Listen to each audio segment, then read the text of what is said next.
మండలం మడ్డువలస ప్రాజెక్టు దగ్గర మనం ఉన్నాము. లోతట్టు ప్రాంతాల నుండి వరద చాలా ఎక్కువగా వస్తూ ఉంది. అలాగే పార్తీపురం రిజర్వేర్ దగ్గర నుండి కూడా వరద ఎక్కువగా వస్తూ ఉంది. అలాగే అధికారులను అడిగి తెలుసుకున్నాము. ఉదయం అయితే 3 గేట్లే తెరిచాము. ఈవినింగ్కి ఫ్లోటింగ్ ఎక్కువ అవడం వల్ల 6 గేట్లు తెరిచాము. అయితే అక్కడ ఆ వాతావరణం చూస్తే చాలా ఆహ్లాదకరంగా ఉంది, చాలా ఆనందంగా ఉంది. నిజంగా నేనైతే ప్రత్యక్షంగా చూశాను.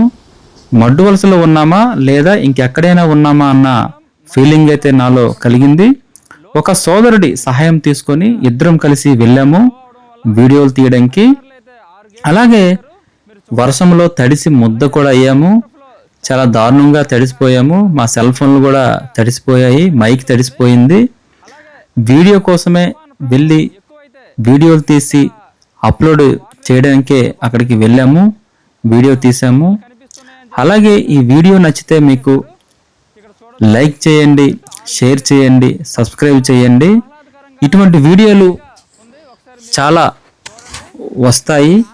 అలాగే మీరు చూసి ఆనందిస్తారని, మీరైతే మడ్డువలస ప్రాజెక్టుకి ఈరోజైతే వెళ్ళలేరు కనుక మీకోసం మీరు చూస్తారని, మీరు చూసి ఆనందిస్తారని మీకోసమే వెళ్ళడం జరిగింది. ఈ వీడియో లైక్ చేయండి, షేర్ చేయండి, సబ్స్క్రైబ్ చేయండి. మీ రవి.